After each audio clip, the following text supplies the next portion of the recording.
Well, hi, folks. Welcome to Mark chapter 5. Remember yesterday in chapter 4, Jesus and the disciples were sailing across the Sea of Galilee. A storm came up. It threatened to turn the boat over. Jesus commanded the storm to be still, and it became still. The chapter ends with this, verse 41. It says, "They became very much afraid and said to one another, 'Who then is this, that even the wind and the sea obey him?'"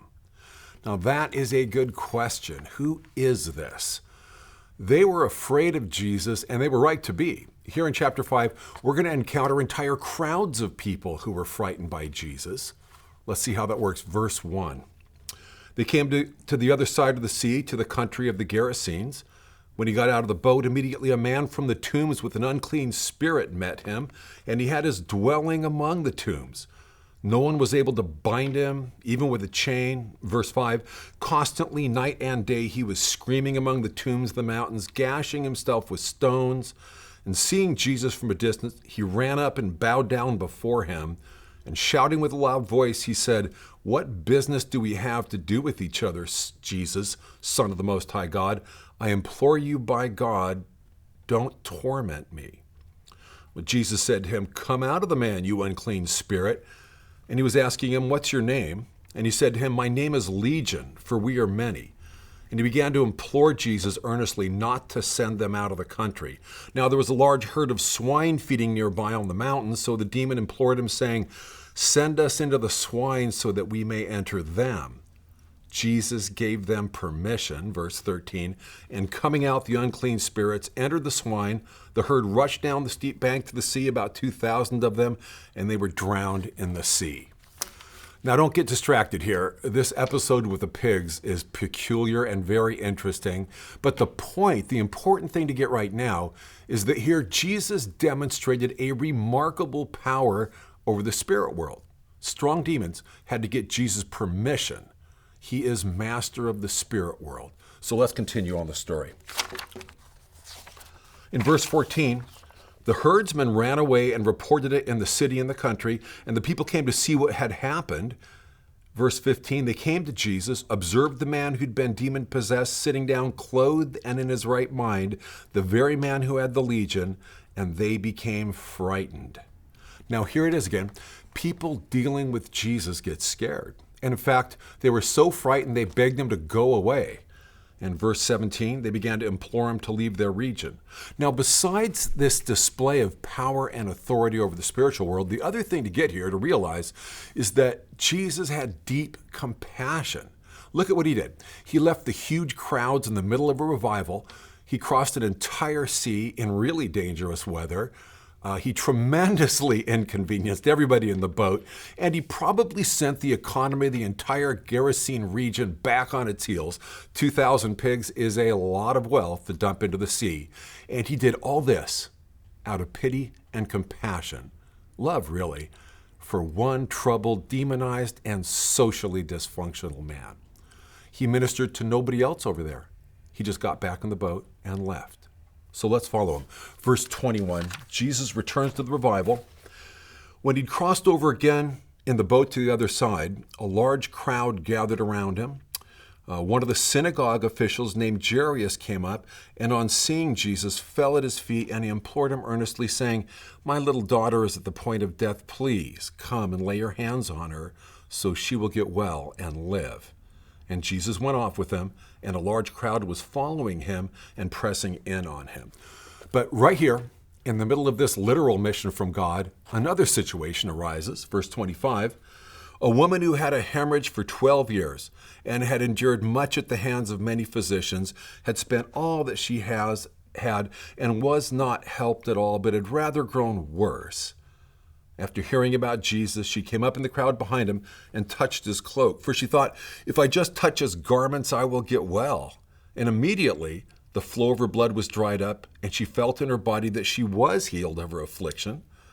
Jesus, perceiving in himself that power had gone forth, turned around in the crowd and said, "Who touched my garments?"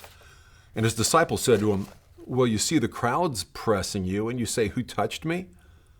He looked around trying to see who had done this. But the woman, fearing and trembling, aware of what had happened to her, came forward, fell down before him, and told him the whole truth. And he said to her, "Daughter, your faith has made you well. Go in peace and be healed of your affliction." Now, this was a beautiful healing. And again, we see Jesus with tremendous power linked to kindness and compassion for somebody who is just so ill and hopeless. And Jesus didn't even have to consciously know who it was that needed his help.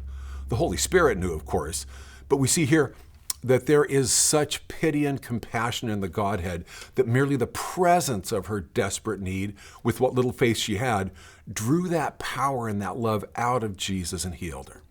And again, we see that she was fearing and trembling in his presence.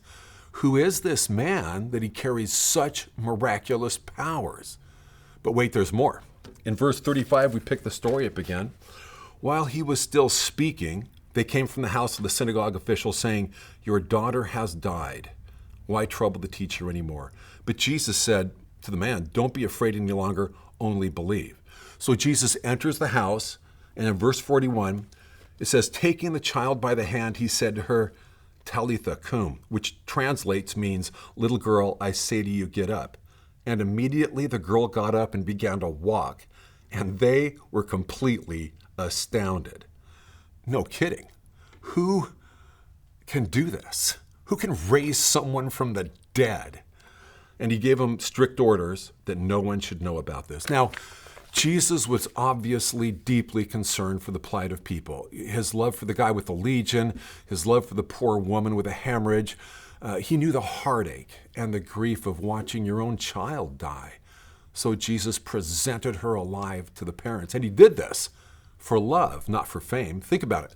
He strictly ordered them not to tell anyone else. He was running a big risk here of being overwhelmed by the crowds of curious, sensation seekers, but he just couldn't help himself. And this chapter shows that Jesus is master and Lord over all the elements in creation. He's master over the natural world, master over the spiritual world, master over disease and illness, and he is even master over life and death itself. So it is only natural that the Gerasenes, the woman with the hemorrhage, even his own disciples were astonished and afraid of him. Who is this that even the wind and the sea obey him? Who is this is a question that really every Christian very much needs to answer correctly. If I think Jesus is just a super nice guy, and he's just as fascinated with me as I am with myself, then I am worshiping a Jesus who exists mostly in my head. In fact, though, Jesus is a great king. The scriptures call him the Lord of the kings of the earth, the commander of the armies of the living God. He is not someone to be trifled with. And that is the source of our great joy, that someone like him loves someone like me. But we got to remember, this great king has an agenda.